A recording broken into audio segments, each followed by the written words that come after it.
was your reaction to Big Ben sort of airing out what happened in action?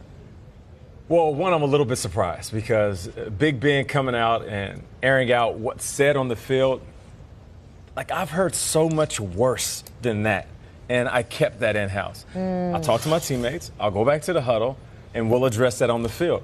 Even going back to last year when Juju Smith-Schuster, one of our favorite players, he laid a big smackdown on Burfict, I believe it was, and he said after the game to the world, that was karma.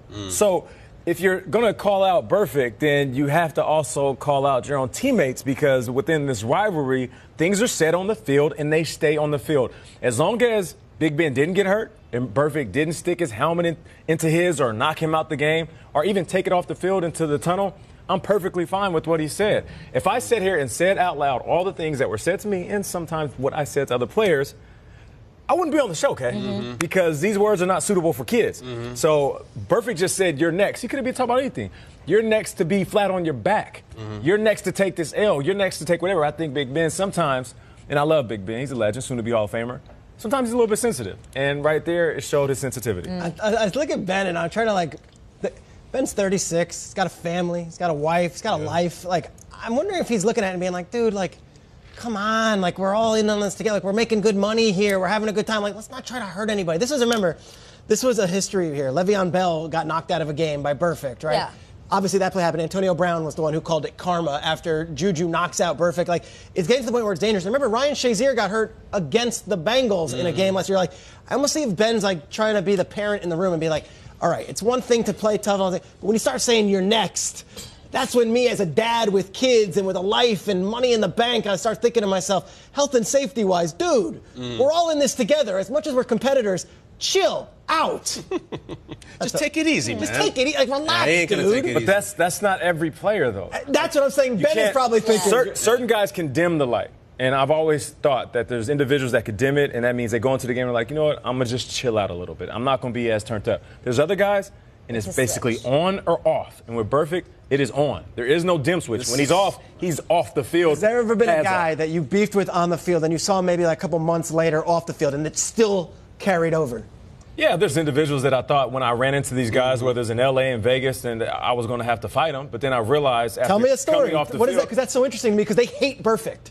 They hate him. Well, listen, anytime I was in a division rival, and that's the NFC North, where it was the NFC West, I thought the guys that I talked trash with, I didn't like. LaRon Landry, safety, he was talking crazy to me one game. He caught me slipping on a simple drag route, and he knocked me on my feet. The hit looked worse than it really was. I get up, and I'm just looking at him like, all right, you got me. And he starts barking. He's barking. He's talking about me. He's talking about my mom. He's talking crazy. And I'm thinking to myself, man, this dude's really going over the top. So I went up to him after one of the plays, and I was like, man, you need to chill out. And he's like, man, forget that. I don't know you. You don't know me, whatever.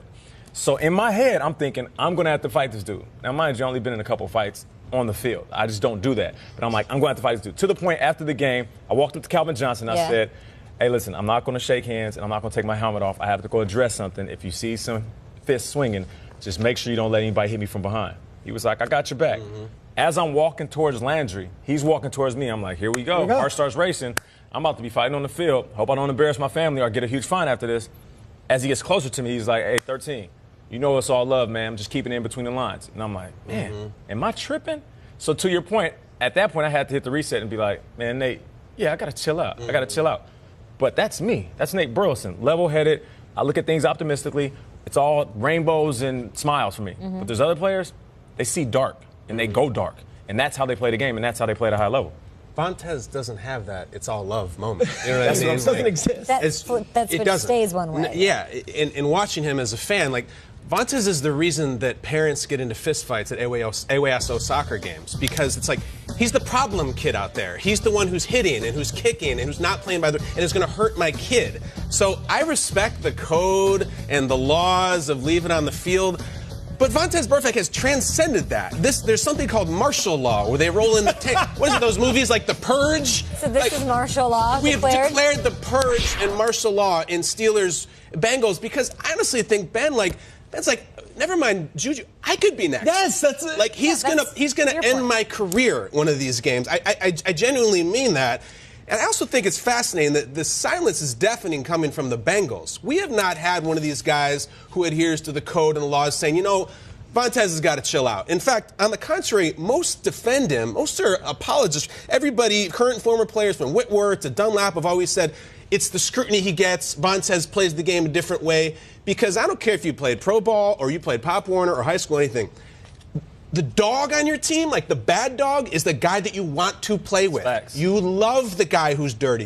That's why the guys love Richie Incognito. They love him because when you're out there, you want Vontaze on your side. So the Bengals don't say squat, man. They love him. Dennis Rodman, prime example. You We love want him, 90s man. NBA. Fair. He was nasty, and he made teams better.